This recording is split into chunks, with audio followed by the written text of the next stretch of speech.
अन्धस्य ज्ञानञ्जनशलाकया चक्षुरुन्मिलितं येन तस्मै श्रीगुरुवे नमः।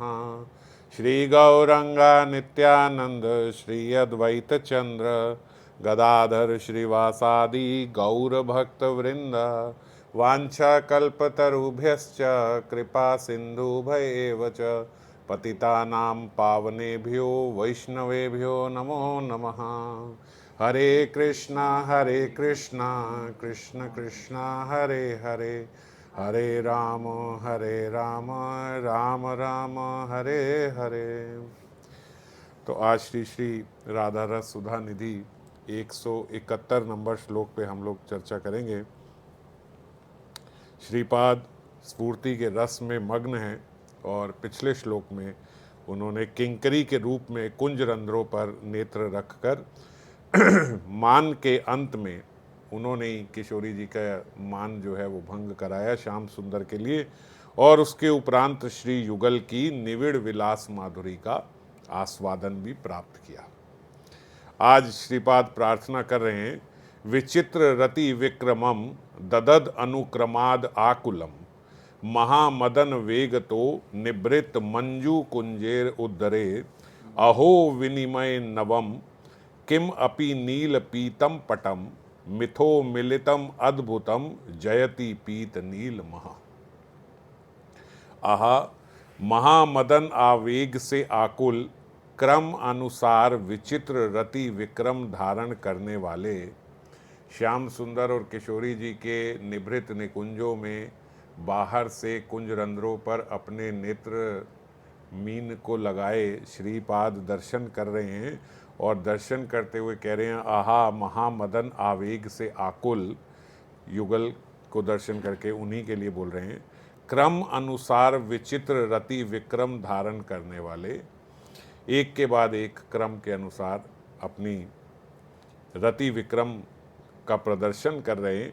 अनिर्वचनीय अभिनव नील पीत्र वस्त्रों का विनिमय करने वाले, यानी दोनों के वस्त्र जब आपस में बदल जाते हैं ऐसा विनिमय करने वाले, परस्पर सम्मिलित अद्भुत पीत नील ज्योतियाँ श्री श्री राधा माधव निभृत मंजुल निकुंज में जय युक्त हैं।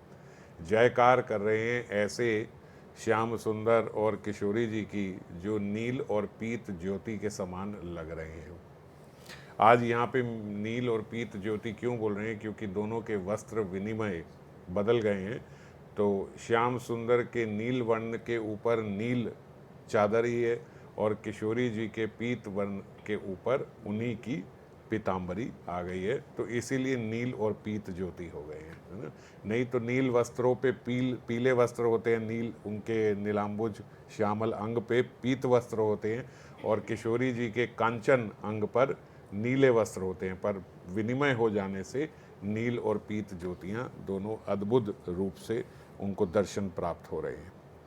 लीला का आवेश क्रमशः बढ़ रहा है। श्री युगल महामदन के आवेग से आकुल हैं, यानी अत्यंत भाव विभोर हैं। निभृत कुंज भवन है, विलास रस उद्दीपक, वहाँ पर काम चित्रों द्वारा कुंज का भीतरी भाग परिशोभित है। ये हमने पहले भी चर्चा करी है कि कुंज के भीतर ऐसे काम चित्र लगे होते हैं कि वो सहायक बनते हैं उनके विलास रस का उद्दीपन करने में। पुष्प सौरभ, मलई पवन, कोकिल का गायन और भ्रमरों का गुंजन इत्यादि श्रृंगार रस उद्दीपक विभिन्न सामग्रियों का सन्निवेश है। वो सारी चीज़ें जो श्रृंगार रस को और मनोहर कर दे, उनके भीतर जो रस उद्दीपन हो रहा है उस रस को और बढ़ाए, ऐसी सारी वस्तुएं वहाँ पे मौजूद हैं। पुष्पों के ऊपर पुष्पों से अद्भुत सौरभ निकल रहा है, मलई पवन चल रही है, कोकिलों का बड़ा सुंदर गान हो रहा है, भ्रमरों का गुंजन हो रहा है, और इसी के साथ उनका भीतर विलास चल रहा है। इसीलिए कुंज भवन आज जो है उसे मंजू कहा गया, मंजू कुंज भवन। यही कारण है कि महामदन आवेग से के प्रकाशित होने में अब कोई बाधा नहीं है। क्यों? क्योंकि सब कुछ, सारा एनवायरनमेंट जो है वो फेवरेबल हो गया है।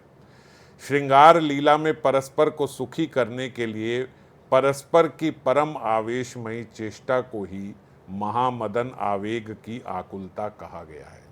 जो जो शब्द यहाँ आए हैं उन सबको बाबा बता रहे हैं कि श्रृंगार लीला में एक दूसरे को सुखी करने के लिए, किशोरी जी का जो श्रृंगार रस है, जो विलास है, वो स्वयं सुख लेने के लिए नहीं है, श्याम सुंदर को सुख देने के लिए।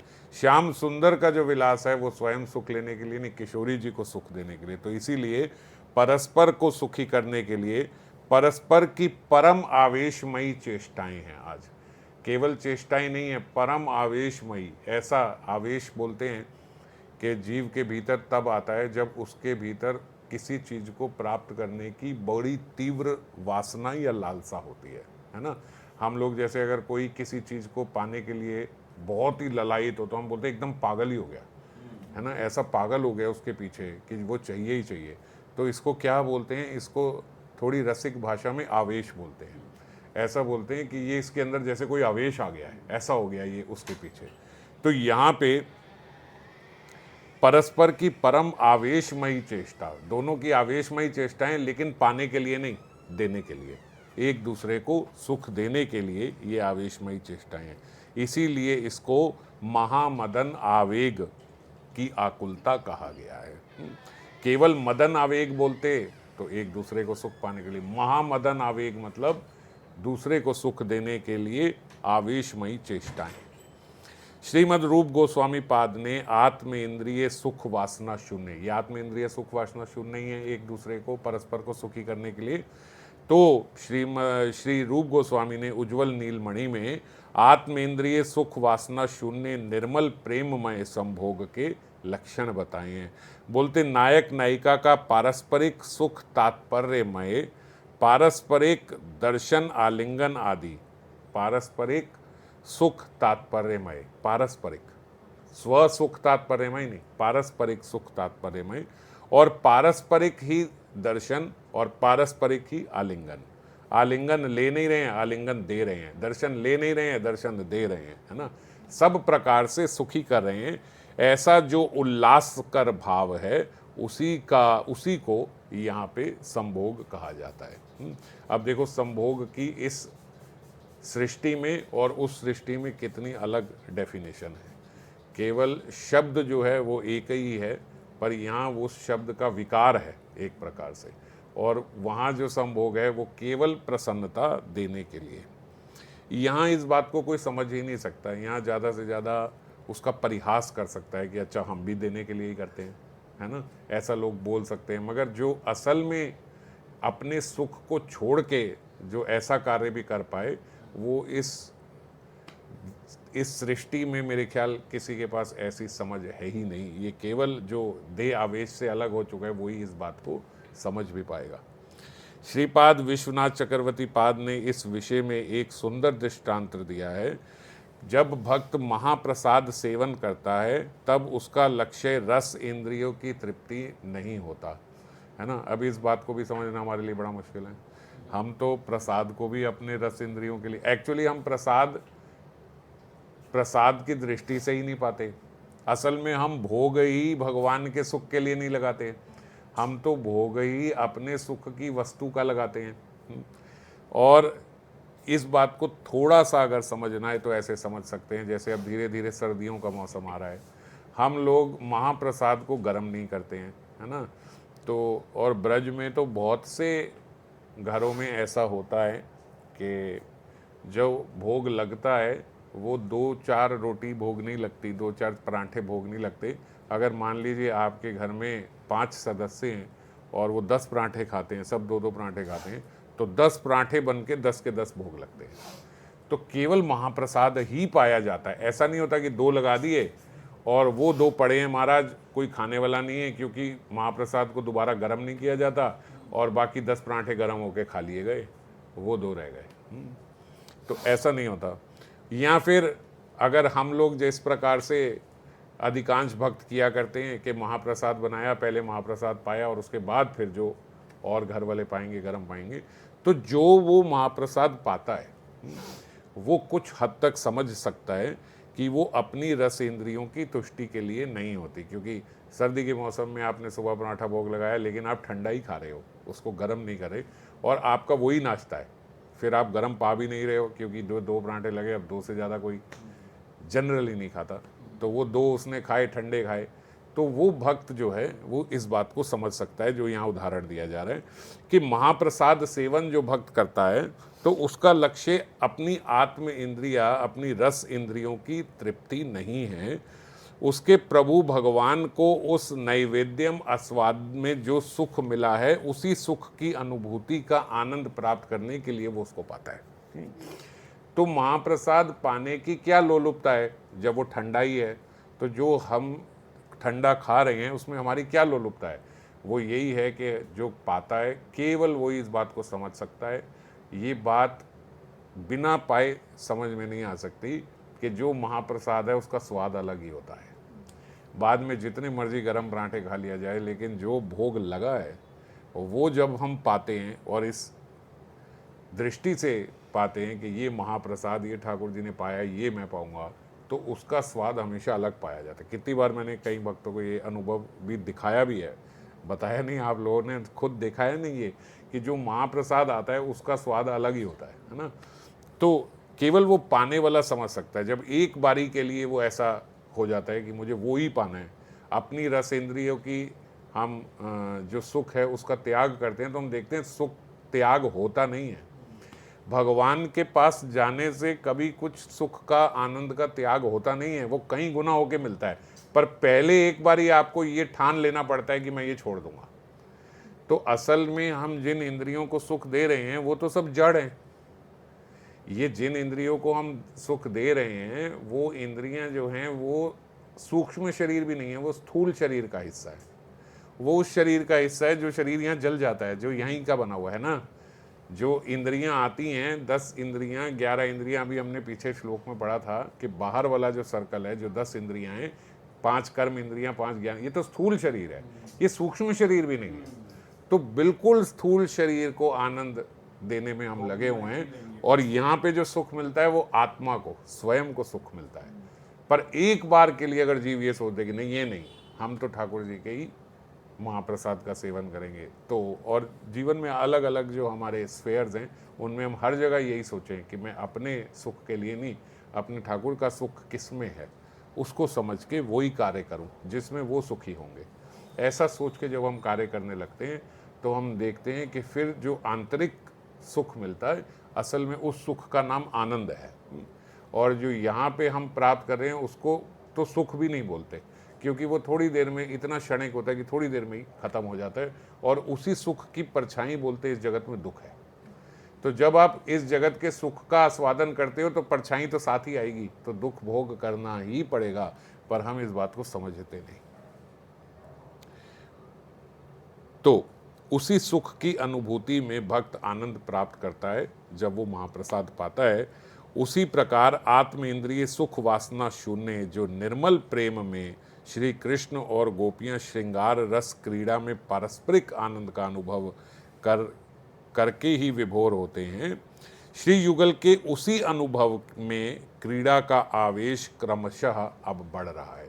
वही आत्मेंद्रिय सुख वासना शून्य प्रेममय जो हृदय का आवेश है युगल का, आज वो आवेश अब और बढ़ता जा रहा है। श्रीपाद ने श्लोक में अनुक्रम शब्द का प्रयोग किया है। उसका अर्थ यही है कि पौर्वापर्य भाव से एक बार नायक और एक बार नायिका का रति विक्रम प्रकाशित हो रहा है। अनुक्रम मतलब बारी बारी, एक साथ नहीं, बारी बारी। इसका तात्पर्य कि जैसे श्रृंगार लीला में दोनों की जो प्रेमिक क्रियाएं हैं वो एक साथ नहीं हो रही, पहले एक की होती है, फिर दूसरे की होती है, फिर एक की होती है। तो इससे क्या होता है, क्रमशः इससे आनंद वर्धन हो रहा है, और आनंद। जैसे हम लोग कहें कि पहले आप दिखाओ आपकी क्या चाल है ना। हम लोग अगर खेल में ऐसे करते हैं, फिर जो उसने चला फिर मैं उससे ऊपर की बात करूँगा, है ना।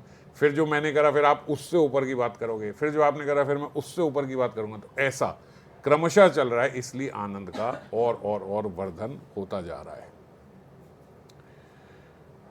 एक बार नायक का एक बार नायिका का रति विक्रम प्रकाशित हो रहा है। उसका आस्वादन करती किंकरी रस सागर में डूब रही है। साधक को अपना स्वरूप जागृत कर इस वस्तु का आस्वादन प्राप्त करना होगा। शास्त्रों में भगवद अर्चन प्रसंग में भी हम देखते हैं, ऐसा बताया गया, ना देवो देवम अर्चयेत देवो भूतवा देवम यजेत। ये बड़ा प्रसिद्ध है कि जब हम अर्च विग्रह के सेवा करते हैं, या शास्त्रों में ये असल में ये कर्म कांड में ज़्यादा आता है जो ये बात बोली गई है, उसमें बोलते हैं कि देवता हुए बिना देवता का अर्चन ना करो। जब देवताओं की होती है तो हम देखते हैं यज्ञ आदि से भी पहले भूत शुद्धि कराई जाती है। स्वयं देवता बनकर देवताओं का अर्चन होता है, मतलब आप पहले एकदम भूत शुद्धि करके नहा धो के आके आचमन करके ऐसे करके अपने आप को तिलक लगा के सारा कुछ करके मौली बांध के सब करके पूर्ण रूप से देवता बन के, मतलब पहले अपना तिलक इत्यादि ये सब होगा, उसके बाद फिर देवताओं का अर्चन होगा, है ना, ऐसा होता है। तो इसीलिए बोलते देवता बनकर ही देवता की अर्चना की जाती है। पहले शास्त्रों में अपनी भूत शुद्धि की बात कही गई है। शुद्ध भक्त की भूत शुद्धि क्या होती है, ये जीव गोस्वामी बता रहे हैं कि जिन लोगों का एकमात्र पुरुषार्थ भगवत सेवा है, उनका पुरुषार्थ और कुछ नहीं है, इस जगत में मोक्ष पाना नहीं है, धर्म अर्थ काम नहीं है, उनका मोक्ष क्या है, भगवत प्रेम, ये उनका पुरुषार्थ है। तो जिन भक्तों का पुरुषार्थ भगवत प्रेम है, वे अपने भगवत सेवा के उपयुक्त पार्षद देह का चिंतन करेंगे, यही उनकी भूत शुद्धि है। भगवत प्रेम जिसको चाहिए उसका भूत शुद्धि तिलक आदि करने से, आचमन करने से केवल नहीं होती, उसकी भूत शुद्धि अपने पार्षद देह का चिंतन करने से होती है। भूत शुद्धि मतलब ये जो भूत है यहाँ से तो बिल्कुल ऊपर चले गए, ये देह आवेश खत्म करके पार्षद देह का चिंतन किया। हमारे यहाँ अर्च विग्रह की सेवा में पार्षद देह के चिंतन की ही प्रयोजनीयता बताई गई है। यही प्रयोजनीयता है ना, कि आप पहले अपने स्वरूप में चिंतन करो, है ना। ऐसे ही तो डेटी वर्शिप करते हैं कि जैसे मैं महाप्रभु के दास के रूप में सेवा कर रहा हूँ और वहाँ वृंदावन में मंजरी के स्वरूप में सेवा कर रही हूँ। तब इस परम रहस्यमय लीला के श्रवण कीर्तन चिंतन में, जब अर्चन आदि में हमें ये प्रयोजनीयता रहती है कि हम अपने पार्षद देह का चिंतन करें, तो फिर जब ऐसी लीलाओं का श्रवण करते हैं, कीर्तन करते हैं, तब क्या ये प्रयोजनीय नहीं होगा कि उस समय भी हम अपने पार्षद देह का ही चिंतन करके सुने। तो सुनने से पहले, पढ़ने से पहले थोड़ा चिंतन कि हम अपने स्वरूप में, हम हमारा मंजरी स्वरूप है, उस स्वरूप में रह के हम ये पढ़ें और सुने। भाइयावेश मुझ जैसे जीव के बाधक है। बाबा कितने कृपालु, हम सबको बताने के लिए, समझाने के लिए इसी प्रकार से बोल रहे हैं कि भाइयावेश मुझ जैसे जीव के लिए, है ना। असल में हम जैसे लोगों के लिए बात है कि हम जैसे जीवों के लिए ये बाधक है। वह मन को अन्यत्र ले जाता है। जब हम ये सब चीज़ें पढ़ेंगे भाइयावेश से, तो मन कहीं और ही चला जाएगा। सांसारिक देह दैहिक आदि के संबंध भूलना चाहें तो भी हम भूल नहीं पाते। भगवत शरणागति के बिना माइक अभिमान त्याग कर स्वरूप अभिमान में स्थित नहीं हुआ जा सकता। अब भैया स्वरूप अभिमान में हम क्यों स्थित नहीं होते, तो बोलते जब तक भगवत शरणागति नहीं होती तब तक ये जो हमारा देह अभिमान है, माइक अभिमान मतलब ये देह अभिमान त्यागा नहीं जा सकता, और जब तक ये त्यागा नहीं जा सकता तब तक स्वरूप अभिमान में हम लोग स्थित नहीं हो सकते। शरणागत साधक को का सेवा उन्मुख मानस इंद्रियों में सिद्ध स्वरूप स्वयं स्फूर्त हुआ करता है। अच्छा, सबसे सरल कर दिया गुरुदेव ने ये बात बोल के कि सेवा उन्मुख मानस इंद्रिय, मतलब सेवा के लिए जो उपयुक्त मानस इंद्रियों में जो हमारा सिद्ध स्वरूप है वो स्वयं स्फूर्त हो जाता है। हैं यही मानस इंद्रियां, पर इसमें वो स्वयं हमारा जो स्वरूप है वो प्रकाशित हो गया। जैसे श्रीपाद को स्फूर्ति हो रही है, ऐसे हमारा जो अपना पार्षद देह है वो स्वयं स्फूर्त हो गया। पर ये किसको होगा? ये केवल शरणागत भक्त को होगा। जब तक शरणागत नहीं हुए तब तक ऐसा नहीं हो सकता। जब साधक भगवान के नित्य परिकरों के रूप गुण की बात, 3-4 चीज़ें हैं जो हमें करनी है। जब साधक जो है भगवान के नित्य परिकरों के रूप गुण की बात करता है। जब वो चर्चा करे तो भगवान के नित्य परिकरों की चर्चा करे, उनके कैसे रूप है, उनका कैसा गुण है, उनका कैसा स्वभाव है, इस पे चर्चा हो। भगवत प्रीतिपूर्ण सेवा हो। जो हम भगवान की सेवा करते हैं वो सारी सेवाएं, चाहे वो सुबह अर्च विग्रह है या भोग लगाना है या रात को सुलाना है या सुबह उठाना है, ये सारी सेवाएं जो हैं ये प्रीतिपूर्ण ढंग से हो और भाव की परिपाटी की बात अनुशीलन करता हो, है ना। जो हमारे भाव की परिपाटी है उसी परिपाटी में सेवा और उसी परिपाटी की चर्चा होनी चाहिए। और साधु जनों के मुख से श्रवण करता है। जो हम श्रवण कर रहे हैं वो केवल साधु जनों के मुख से ही, जो उनकी वाणी है। मैं तो साधु जन नहीं हूँ, पर मैं अपनी वाणी बोल भी नहीं रहा, मैं तो श्रीपाद की और गुरुदेव की वाणी बोल रहा हूँ, वो साधु ही हैं।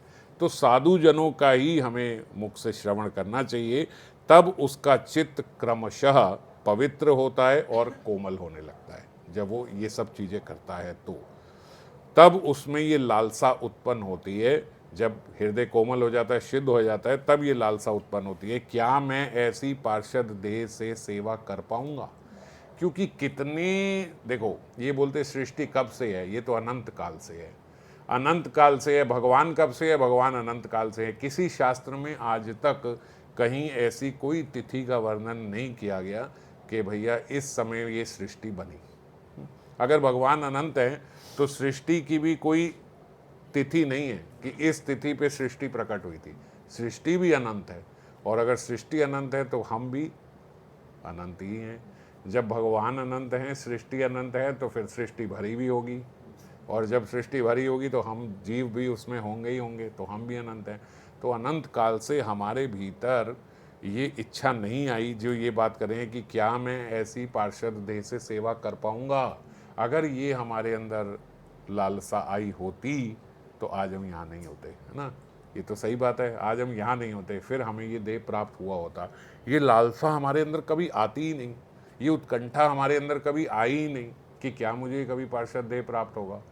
क्यों नहीं आई? क्योंकि हम कभी शरणागति की ओर बढ़े ही नहीं। शरणागति महाराज हमें सबसे कठिन चीज़ लगती है। शरणागति एक ऐसी चीज़ है, मैंने अपने अनुभव से भक्तों में देखा है, सबसे सरल कहने में और सबसे कठिन करने में। कहने में महाराज इतनी सरल है कि हर जीव अपने आप को शरणागति समझता है कि मैं तो शरणागति हूँ, और कठिन इतनी है कि कोई शरणागत दिखता नहीं है कि ये कोई शरणागत हो सही ढंग से। एक बार एक कथा सुन रहा था, उसमें मलूक जी जो हैं,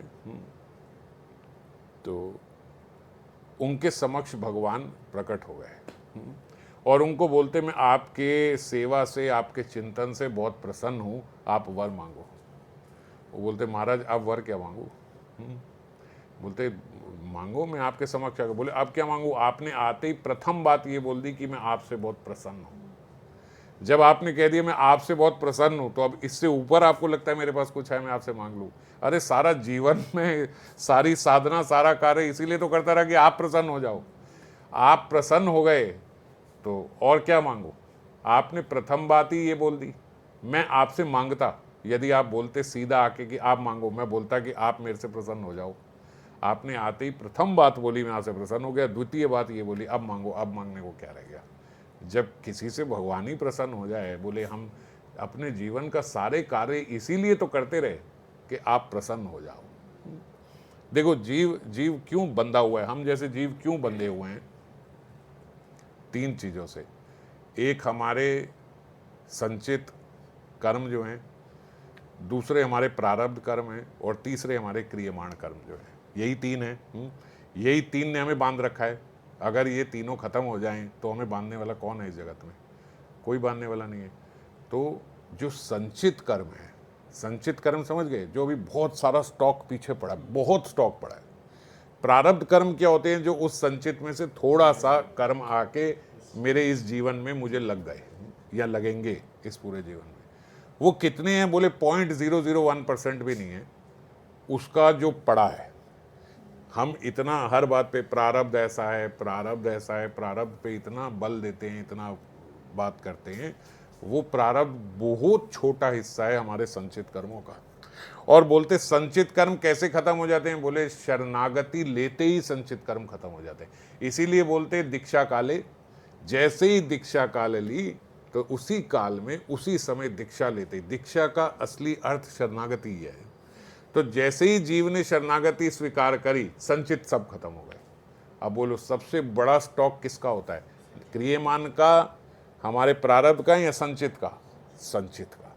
तो सबसे बड़ी चीज तो आपकी, मतलब समझ लो आपके जितने कर्म हैं उसका 99% कर्म तो नाश हो गए। कैसे? शरणागति से।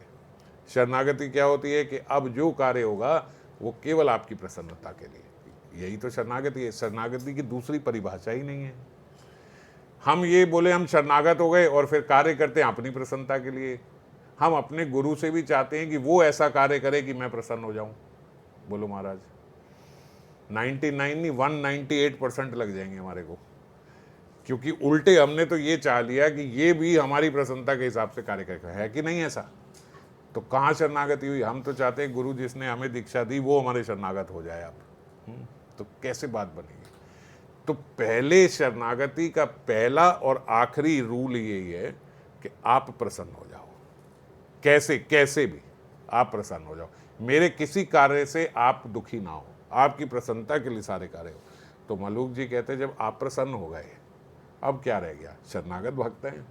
जब आप ही प्रसन्न हो गए तो क्या मांगो? वो बोले नहीं, हमारा विधान है कि हम भगवान हैं। जब भगवान आते हैं तो उसका एक अमोघ फल है कि जब आए हैं तो कुछ दे के जाएंगे, तो मांगो। अब मलूक जी ने सोचा कि हमारे इष्ट हैं और मतलब इतना बोल रहे हैं तो अवज्ञा हो जाएगी, ना मांगना भी अब अवज्ञा हो जाएगी शायद, तो कुछ मांग लूँ। तो उन्होंने बोला अच्छा ऐसा करो, इस संसार में जितने जीव हैं सब दुखी हैं। भगवान कहते बिल्कुल हैं। बोले सब ये जो दुखी हैं ये सब सुखी कैसे होंगे? जब इन्हें आप मिल जाओ, है ना? तो ऐसा करो आप सबको प्राप्त हो जाओ और सबको सुखी कर दो। जितने जीव इस संसार में दुखी हैं उन सबको सुखी कर दो और सबको आप प्राप्त हो जाओ। ठाकुर जी बोले ये कैसे हो जाएगा भाई? ये तो क्या बात बोल दी आपने, ऐसे कैसे हो जाएगा? ऐसे तो नहीं हो सकता।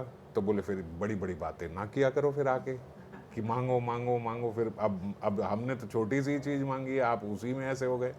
बोले नहीं देखो, आपका जो बात है ना वो हमारे दूसरे नियम को काट देती है। हमारा दूसरा नियम ये है, ये यथामाम प्रपद्यन्ते तम तथा भजामि हम। भैया जो जैसा भजन करता है उसको वैसे ही हम प्राप्त होते हैं। अब लोग हमसे विषय मांगते हैं तो उन्हें विषय ही मिलेंगे। अब इस संसार का सुख मांगते हैं तो संसार के सुख के साथ दुख तो है ही है, तो वो मिल रहा है। तो जो जैसे कर्म कर रहा है वो वैसा ही फल पाएगा। तो ये भी तो हमारे संसार का नियम है, ये खत्म हो जाएगा अगर ऐसा होगा। इनके कर्म कहाँ जाएंगे? जो इन्होंने सबने खराब कर्म किए, अच्छे किए, पाप किए, पुण्य किए, वो सब कहाँ जाएंगे? वो सब तो भोगने होंगे। तो आप ऐसी बात क्यों बोलते हो? तो बोलते ठीक है उसका भी समाधान है, उनके जितने पाप हैं इस सृष्टि में सर्व जीवों के वो सारे मुझे दे दो और इन सबको आप प्राप्त हो जाओ। भगवान बोले ऐसा भी नहीं हो सकता भाई, तुम्हारे जैसे शरणागत भक्त को मैं कैसे दे दूं सबके पाप? तो बोले फिर महाराज आज के बाद आके ये मत बोलना कि आप जो मांगो मैं मांगूंगा और मेरा अमोघ यही दर्शन का लाभ है कि जो मांगो वो मिलेगा। महाराज ये नहीं, आप प्रसन्न रहो। हम तो शुरू से यही कह रहे थे आप प्रसन्न रहो, आप हमसे प्रसन्न होना, बस आप प्रसन्न रहो। ये सब बातें ना करो कि आप मांगो ये मांगो वो मत कर। मैंने आपसे आज तक कुछ मांगा? क्यों आपने आज आके ये सब तार छेड़ दी कि आप मांगो? आप प्रसन्न हो, आप प्रसन्न रहो, बस हमारी प्रसन्नता इसी में। ठाकुर जी बोले नहीं, हमारा फिर वही अमोघ फल है, दे के तो जाएंगे। तो हम ये दे जाते हैं कि जो आपके दर्शन करेगा, जो आपकी वाणी सुनेगा, वो हमें प्राप्त कर लेगा, ये हम आपको दे जाते हैं। ऐसा कह के भगवान उनको चले गए। तो ऐसा कहा जाता है, जैसे बाबा भी यहाँ कह रहे हैं कि जब हम ऐसे महात्माओं की वाणी सुनते हैं, जब हम ऐसे महात्माओं के दर्शन करते हैं तो उनका अमोघ फल ये मिलता है कि हमारे भी सारे संचित कर्म नाश होते हैं सारे, और हम शीघ्र अतिशीघ्र भगवान को प्राप्त करने के अधिकारी बन जाते हैं। तो शरणागति से संचित कर्मों का नाश हो गया। और जब हम सेवा में उन्मुख होते हैं, सेवा उन्मुख होते हैं, तो सेवा उन्मुख होने से हमारे जो क्रियमाण कर्म हैं वो खत्म हो जाते हैं। सेवा उन्मुख होने से तो प्रारब्ध जो हैं ये रह जाते हैं। अब जो भक्त होते हैं वो सारा अपना जीवन किस लिए? दूसरों की सेवा के लिए। सारे कार्य किस लिए? दूसरों की सेवा के लिए। तो क्रियमान भी खत्म हो गए, है ना? तो जब क्रियमान खत्म हो गए और संचित खत्म हो गए तो उनका हृदय जो है फिर वो इस देह आवेश में ना रह के स्वरूपावेश को प्राप्त कर जाता है, कोमल हो जाता है हृदय। और जब स्वरूपावेश को प्राप्त कर गया तो फिर जितने प्रारब्ध उसको लगते हैं उसका उसको कोई फर्क नहीं पड़ता। इसीलिए भगवान चमत्कारिता ना दिखाने के लिए प्रारब्ध रह जाते हैं, और प्रारब्ध से लेकिन वो ऊपर उठ चुका होता है। दो कार्य से, एक शरणागति से संचित खत्म कर लिए, दूसरा सेवा करने से क्रियमान खत्म कर लिए। ये दोनों करने से देहावेश खत्म हो गया, देहावेश खत्म हो गया तो प्रारब्ध रहे या ना रहे वो खत्म के समान ही है। जैसे उनकी आती है ना कथा, ये जयदयाल गोयंका जी, जो सेठ जी थे ना, जयदयाल गोयंका जी, तो हरिनाम प्रेस के उनके वो तो उनको आखिरी में उनको भी बहुत बड़ा कोई रोग हो गया था जयदयाल गोयंका जी को। तो ऐसी बात चली कि भाई उनका शायद शरीर ना रहे, ऐसी बात चली, अस्पताल में थे। तो बाहर लोगों ने सोचा कि ये तो इतने बड़े भक्त, ऐसे इतने सज्जन और इतने बड़े महात्मा हैं, तो सबने सोचा कि हम इनके लिए कोई ना कोई सब मिल के उपवास करेंगे इनकी सेहत के लिए कि ये ठीक हो जाए। उनको वहाँ अस्पताल में पता लगी ये बात कि भाई सब मेरे लिए मिल के प्रार्थना कर रहे हैं, सब ऐसा कोई यज्ञ करने जा रहे हैं, कुछ ऐसा कर रहे हैं, आयोजन कर रहे हैं कि हमारी सेहत के लिए। तो उन्होंने बोलते सबको एक संदेश भेजा कि अगर तुम ये समझते हो कि भगवान मेरी सुनते हैं, अगर तुम मेरे में कुछ महत्व देखते हो, अगर तुम मेरे में कुछ संतता देखते हो, तो मैं भगवान से प्रार्थना करता हूँ कि जो भी ये प्रार्थना कर रहे हूँ कि सारी प्रार्थनाएं निष्फल हो जाएं। किसी की प्रार्थना ना लगे, भगवान किसी की प्रार्थना ना सुने, एक भी प्रार्थना किसी की ना लगे अगर वो ये मांगे तो। बोले तुम मेरा सर्वनाश करने में तुले हो, मैं अपने प्रारब्ध यहीं खत्म करके भगवत धाम जाने को हो रहा हूँ, तुम मेरे प्रारब्धों को रोक रहे हो ताकि वो अगले जन्म मेरे को फिर दिलवाए और फिर मुझे प्राप्त हो। महाराज ऐसा मेरे साथ मत करो। बड़ी ऐसे और भी भक्तमाल में ऐसी कथाएं हैं। तो एक थे साधु, अभी मैं ज़्यादा आगे उनका नहीं जा रहा, एक साधु थे, उनके शिष्य थे। उनके शिष्य को ठाकुर जी मिल गए गौवा चराते हुए। तो उन्होंने, ठाकुर जी ने उनसे बोला क्या चाहिए? बोले हमारे गुरु जी के कुछ यहाँ बड़ी गांठ हो गई है, ये सब हो गया। बोले कृपा करो उनको। बोले तुम्हारा जो गुरु जी है ना वो बड़े ऐसे हैं, तुम हमसे ये सब मांगो, उनको कोई फ़र्क नहीं पड़ता इससे कि गांठ है, कुछ है, शरीर खराब हो रहा है। बोले वो उनको फ़र्क नहीं पड़ता ना, मुझे तो फ़र्क पड़ता है, आप उनकी सेहत दे दो, आप क्यों नहीं देते? तो भगवान ने कहा ठीक है भाई, वो तो साक्षात हरि थे, गौवा चरा रहे थे। उन्होंने कहा ठीक है, जा लाला, कर दी बात। अब वहाँ गए तो उनकी अगले दिन सुबह उठे, गांठ ही नहीं, सब खत्म हो गया। तो वो संत जो है वो हैरान हो गए। वो बूढ़े थे, अपने शिष्य से पूछा वो कहाँ गई मेरी जो गांठ थी? बोले महाराज वो तो ख़त्म हो गई। तो थोड़े वो खुश हुए कि देखा हो गई ना ख़त्म, मैंने आपसे कहा था ठाकुर जी आपके लिए क्या नहीं करते। वो बोल रहे हो ना हो ये तूने करवाई है, तूने कुछ ठाकुर जी को बोला है, आज के बाद मैं तेरा त्याग करता हूँ, कभी तेरी शक्ल नहीं देखूंगा, तू मेरा शिष्य नहीं है, भाग जा यहाँ से, निकल जा मेरे यहाँ से और कभी मेरे यहाँ निकल। वो महाराज उल्टी पड़ गई बात, वो बहुत रोने लगा। बोले ना मैं तेरा मुख भी नहीं देखूंगा, निकल जा तूने कैसे मेरा प्रारब्ध ऐसे ख़त्म करने की सोच ली? अरे क्या था, ये होता ना होता तो हमारा तो शरीर ख़त्म होना ही था, तूने मेरा प्रारब्ध रोक दिया, ऐसा करा वैसा करा। उसने बड़ी क्षमा याचना करी। तो उसने कहा मैं तभी क्षमा करूँगा एक ही शर्त पे, वो वापस ला दे। ला सकता है तू? महाराज वापस कहाँ से लाऊंगा? तो करे भग जाए, भगा दिया उसको, सच में भगा दिया। असर ऐसा नहीं क्रोध दिखा रहे हैं, सच में इतना क्रोधित हुए, निकाल दिया उनको, बहिष्कार कर दिया कि आज के बाद तू मेरा शिष्य नहीं। बाहर गए, रो रहे थे, ठाकुर जी फिर आ गए गौवा चराते हुए। क्या हुआ? बोले क्या कर दिया आपने? तो वो तो मैं तो पहले ही कहा था तेरे गुरु ऐसे हैं। अब बड़ी लंबी चर्चा है, मैं तो छोटे छोटे में बता रहा हूँ। क्या करें? बोले महाराज कुछ करके उनकी गांठ वापस ला दो। बोले जा वापस आ जाइए। अगले दिन उठे, आ गई, वो फिर आ गए। उन्होंने कहा आप ठीक है, अब तेरी सेवा स्वीकार करेंगे। फिर उसको अपना लिया सेवा का। बोले ये खत्म नहीं करना हमें, प्रारब्ध हमें भोगना है। तो जो इस प्रकार के भक्त, आप बताओ क्या प्रारब्ध, क्या है प्रारब्ध उनके लिए? वो प्रारब्ध को तो कह रहे हैं आने दो, रहने दो, क्यों भगा रहे हो उन्हें? क्योंकि वो इस देहावेश में है ही नहीं, वो तो है ही नहीं, इस देह से कोई लेना देना रहा नहीं। और देह से लेना देना क्यों नहीं रहा? क्योंकि प्रथम जब शरणागति करी तो संचित कर्म हो गए, दूसरा जब सेवा के लिए ही सारा जीवन लगा दिया तो क्रियमान कर्म खत्म हो गए। जब ये सब खत्म हो गए तो हृदय में कोई भोगने की इच्छा ही नहीं रही। जब भोगने की इच्छा ही नहीं है तो फिर क्या शरीर, क्या आवेश, क्या वो तो पहुंच ही गए वहां पे। तो ऐसे ही क्रमशः यहाँ पे बताया गया कि ऐसे ऐसे अगर हम चलते हैं तो हमारा हृदय शुद्ध होता है और हमारे भीतर लालसा उत्पन्न होती है कि मैं ऐसी पार्षद देह की मैं सेवा कब कर पाऊंगा। इस चेष्टा का अवलंबन करने पर ही साधक के भजन के तारतम्य के अनुसार श्री गुरु प्रदत्त सिद्ध स्वरूप, जैसा आपने भजन साधन किया है उसकी कैसा तारतम्य है, किस मात्रा में किया है, किस तन मात्रा में किया है, कितना मन लगा के भजन किया है, साधना किया है, उसी के अनुरूप श्री गुरु प्रदत्त जो सिद्ध स्वरूप है वो हमारे भीतर अप्रकट होता है, प्रकट होता है, या कुछ अंश मात्र में प्रकट होता है। अस्पष्ट रूप से रहता है कि भाई है गुरु प्रदत्त सिद्ध स्वरूप, लेकिन हमारी भजन का ऐसा ही हमारी परिमाण है कि वो नज़र भी नहीं आता, ऐसा पता भी नहीं लगता कि हमें कोई स्वरूप मिला है। या फिर थोड़े स्पष्ट रूप से थोड़ा थोड़ा हमें कभी कभी आता है और फिर भाई आवेश में चले जाते, या फिर सुस्पष्ट रूप से हमारा आवेश पूरा जो है वो स्वरूप में ही चला जाता है। तो तारतम्य है कि हमारा भजन साधन यही मोटी मोटी चीज़ें हैं। पहला, हमारी शरणागति कैसी है, हम गुरु के सुख के लिए कार्य कर रहे हैं या अपने सुख के हेतु ही सारे कार्य कर रहे हैं। और दूसरा कि हमारा जो जीवन है वो सेवा उन्मुख है, हमारा जीवन जो है, हमारा कार्य जो है, हमारी इंद्रियां जो हैं वो सेवा उन्मुख हैं या भोग उन्मुख हैं। अगर भोग उन्मुख हैं तो फिर नहीं, सेवा उन्मुख हैं तो फिर हमारे जो क्रियमान है वो नष्ट होते हैं और धीरे धीरे हमारे स्वरूप आवेश जागृत होता है। इन्हीं क्रमों से साधक के हृदय में यह स्वरूप आवेश स्वयं प्रकाशित हुआ करता है।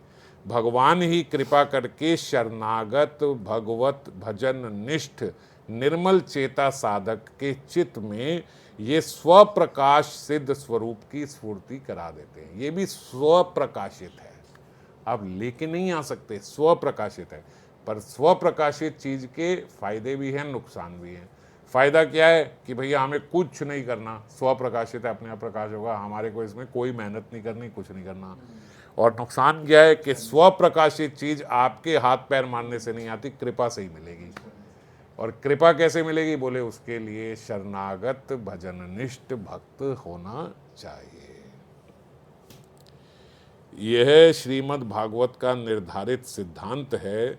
तीसरे स्कंद 9वें अध्याय के 11वें श्लोक में ब्रह्मा जी ने कहा है, हे भगवान, आप साधक भक्तों द्वारा चिंतनीय उनकी जो सिद्ध देह है उन्हें प्रदान कर अपनी श्रीपाद पद्म सेवा देकर धन्य किया करते हैं। ब्रह्मा जी कह रहे हैं महाजनों के प्रति आपकी, महतजनों के प्रति ऐसी आपकी कृपा है कि आप दिया करते हो। उत्कंठाशील साधक अपनी सिद्ध देह का अभिमान लेकर युगल की महामदन आवेग जनित रति विक्रम का माधुर्य आस्वादन कर धन्य होते। जो इस श्लोक में श्रीपाद प्राप्त कर रहे हैं, ये बाबा बोलते जो उत्कंठाशील साधक हैं वही अपनी सिद्ध देह का अभिमान लेकर ये दृश्य देख सकते हैं जो आज श्रीपाद यहाँ पे देख रहे हैं।